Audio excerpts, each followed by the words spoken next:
Salut les copains. Sadio Mané va se régaler au Bayern. Ça se voit gros comme le nez au milieu de la figure. Parce que déjà, bon, là, premier but en match officiel, vainqueur de la Supercoupe d'Allemagne, c'est une très belle performance pour le Bayern. Et c'était un beau match, un match agréable à regarder, parce que ça allait dans tous les sens entre les deux équipes. Au bout d'un moment, tu te dis que Leipzig, ils sont cuits, mais ils reviennent, ils réussissent à marquer 3 buts. C'est bravo, parce que ça témoigne de la mentalité allemande qui est celle d'aller toujours devant pour marquer un but de plus que l'adversaire. C'est pas une mentalité de on est juste en attente pour pas se faire prendre et puis on essaie de placer des contres. Et je pense que c'est plus agréable de jouer dans un championnat comme ça. C'est plus agréable. Maintenant, ce qui n'est pas bien dans ça, en tout cas pour les équipes, c'est-à-dire que tu laisses énormément d'espace. Il y a énormément de boulevards dans ces matchs-là. Et je pense que Sadio Mané, il va se régaler. Il va se régaler parce qu'il y a trop d'espace. Mais c'est même irréel. Tu te demandes, mais attends, comment ils peuvent jouer comme ça? Mais ça lui ouvre plein d'opportunités. Je pense qu'il va finir à 40 buts, le mec. Parce que s'il y a des espaces comme ça, tu vas te régaler. Et déjà, tu vois qu'il joue dans une position axiale, à la Lewandowski. Même si Lewandowski, c'est plus, il va plus dans l'axe pour chercher, Sadio Mané va plus vers le côté pour chercher, mais chacun a ses aptitudes naturelles. Mais disons que c'est lui qui remplace Lewandowski. Le fait d'être dans une position axiale pour Sadio Mané, moi, vous savez que je le préfère sur un côté que dans l'axe. Mais j'ai l'impression qu'il a perdu un peu de son explosivité sur les premiers mètres. Donc peut-être que dans l'axe, finalement, c'est ça qui lui va. Et qui joue plus intelligemment, il économise son énergie. Parce que là, tu ne le vois pas aller défendre comme un mort de faim sur le côté. Par exemple, comme il faisait à Liverpool, il courait pour aller tacler sur le côté, revenir, etc. Il laissait beaucoup d'influx nerveux dans des actions comme ça. Il avait des fois moins de lucidité devant. Mais aujourd'hui, là, c'est lui la figure de proue de l'attaque. C'est lui, on le cherche et tout, on cherche à lui faire des passes, ça va lui changer la vie. On cherche à lui faire des passes systématiquement, ils sont tous dans une bonne position, pour marquer, pour se mettre en confiance.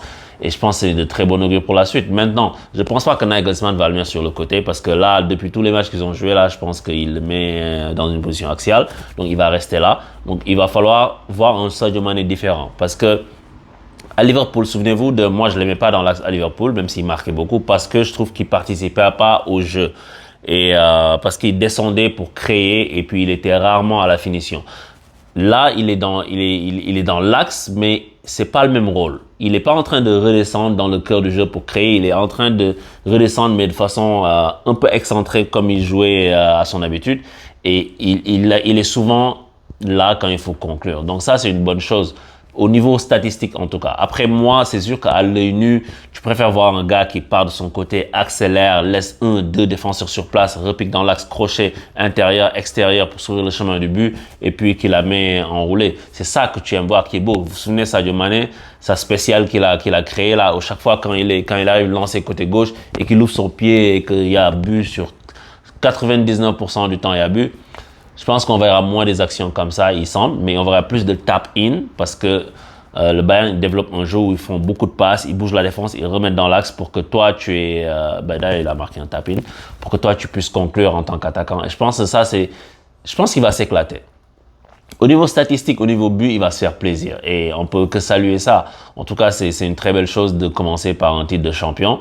Donc, dites-moi ce que vous en pensez. Est-ce que vous pensez que Mané dans l'axe, c'est quelque chose de durable? Est-ce que vous pensez qu'il retourne sur un côté? Ou est-ce que vous pensez qu'il va retourner sur un côté? Ou est-ce que vous aimez le voir? Parce que ça, c'est juste mon avis à moi. Mais où est-ce que vous aimez le voir? Évidemment, je vais pas faire aujourd'hui de grandes analyses tactiques du match parce que la saison vient juste de commencer. C'est pas encore tout n'est pas encore rodé. Tu vois que le Bayern, leur défense, elle tourne. Tu sens pas la solidité défensive. Et c'est comme City aujourd'hui, t'as pas vu un gros City. Mais on va voir au fil des matchs, au fil des mois, ce que ça va être. Parce que les joueurs vont vouloir arriver, je pense, cette saison, beaucoup plus près physiquement, beaucoup plus rapidement pour pouvoir jouer la Coupe du Monde tranquille. Alors qu'en général, en août, tu peux regarder 4-5 matchs qui sont comme ci, comme ça. Donc, c'est ça, quoi. Et puis, dites-moi ce que vous avez vu de ce match-là. Moi, j'ai pris du plaisir à le voir parce que c'était très agréable. Voir 8 buts comme ça, avec le dernier but de Leroy Sané, il fait passement de jambe, fin de corps, il envoie le goal et le défenseur aux fraises, et puis il met un plat du pied intérieur. C'est ça, quoi. Donc, c'est ça. Sadio Mané est bien parti et puis on lui souhaite une grande réussite au Bayern. Ciao!